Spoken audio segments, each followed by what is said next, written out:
Welcome back my phantoms. PhantoMask here. I have a good collection of horror stories just for you.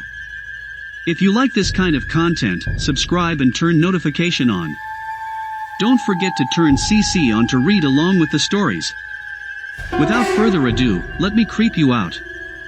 The first story is called The Rocking Horse. One night when I was maybe 10 to 12, I had trouble falling asleep. My bedroom was the entire top floor of our house, with my bed and such being on the left side and storage closets and a play area being on the right. I was lying in bed when I heard a noise from the other side of the room and saw a rocking horse begin to rock. It was sitting just outside one of the storage closet doors. It proceeded to rock its way halfway across the room and stopped dead under the ceiling light. At this point, I was freaking out and just buried my head under the blankets and never peeked out again until morning.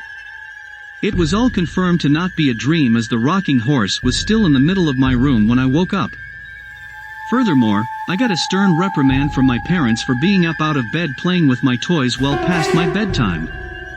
Their bedroom was directly below the storage closet/play area, and had heard the creaking of the rocking horse shuffling across the room.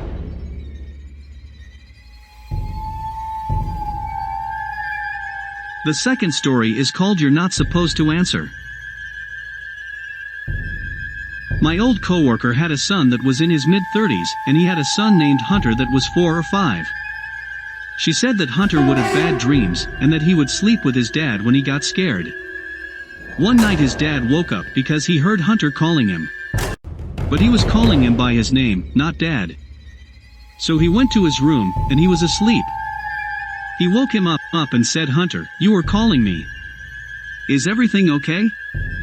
And Hunter said, "Dad, when they call you, you're not supposed to answer," and fell back asleep. He asked him about it in the morning, but he said he didn't remember saying it.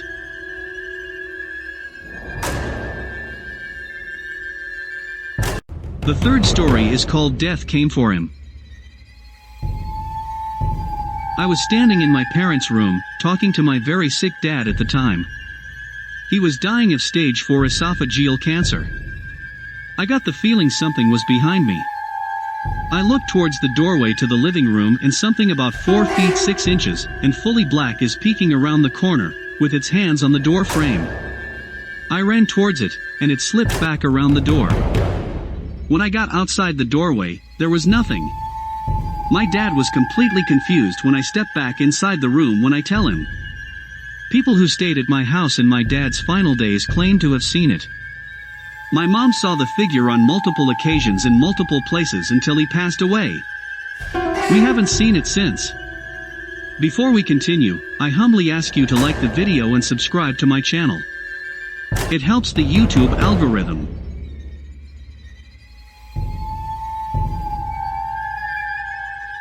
The fourth story is called My Mother Attracted Evil. After my parents divorced when I was a teenager, I lived with my mother. I experienced lots of paranormal happenings. Several times when I was reading in my bed, the room would start to feel really icy. Next, it would feel as if somebody that hated me was staring at me. When I got that feeling, I would leave the room and come back an hour later. Sometimes during the day, I would see a shadow figure sneaking along my bedroom walls. Something in the flat was pretending to be my dog. I went into my room and heard a deep growl from under the bed. My dog wasn't capable of making a noise that deep. It sounded like either a really big dog or a man doing his best dog impersonation. Other times, my dog would whimper and pace in the room next to mine, but wouldn't come when called, as if he was afraid of something in the hallway. When I moved in with my father, the paranormal activity stopped.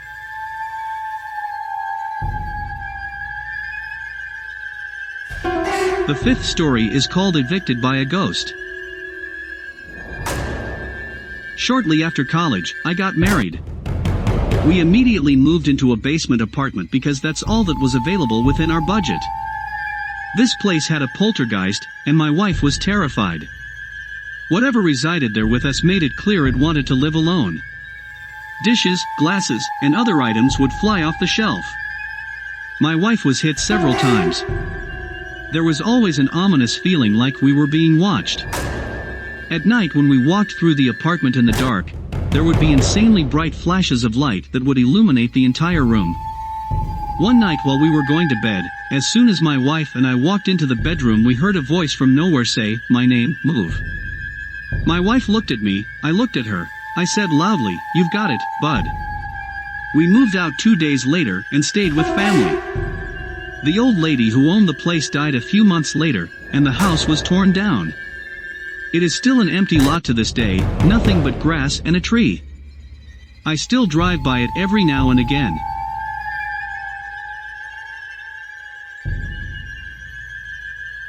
The sixth story is called the Death March. My dad used to work as a corrections officer at a rural prison. He drove the perimeter of the property for his entire shift, where he would check empty buildings for runaway inmates. It was generally a boring job. One night, my dad was parked on a hill reading a magazine when he started to feel a thumping in his body. He described it as the feeling you get when speakers are playing a song with really heavy bass. He put the magazine down and checked his rearview mirror where he saw someone outside the truck. He grabbed his pistol and jumped out of the truck with his weapon drawn. Outside the truck, he realized it was a procession of Native Americans walking through the truck, and directly through his seat, only to disappear at the exact spot he was sitting. He said it was clear they were ghosts because many of them appeared injured. This went on for a few seconds, and then the whole procession disappeared. He called the other perimeter guy on his walkie to try to explain, and the other guy almost immediately stopped communicating. Turns out the other guy had seen this happen before but didn't believe in ghosts, so he wouldn't talk about it.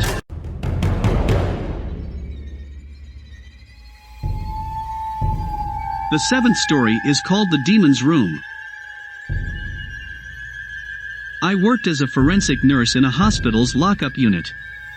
We had one older lady who swore she was being haunted and abused by a demon she would call Tiberius.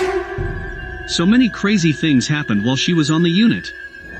We'd go into the room, do normal care, leave, and seconds later she'd start screaming bloody murder. We'd run into the room to find her looking like she'd been in a fight with a boxing champ, bloody lip, black eye, markings all over her body. No one ever saw her doing this stuff to herself. Things would get moved around the room by themselves. At one point she was in protective restraints because the doctor thought she was hurting herself. There was no way she could have moved or done anything to herself while in these restraints, but new marks would always appear or her tray/cart would be across the room. The room was secure, so there was no way someone else was doing this. When we asked her questions, she'd just say, "It was Tiberius." After she was discharged, we always had trouble with that room. If there was going to be a rapid response or code, it happened in that room. One night a guard reported lights blinking on and off. It was that room. Thank you for listening. If you make it this far, make sure to subscribe and like and check out our playlist for more terrifying stories. Share with a friend who might like this.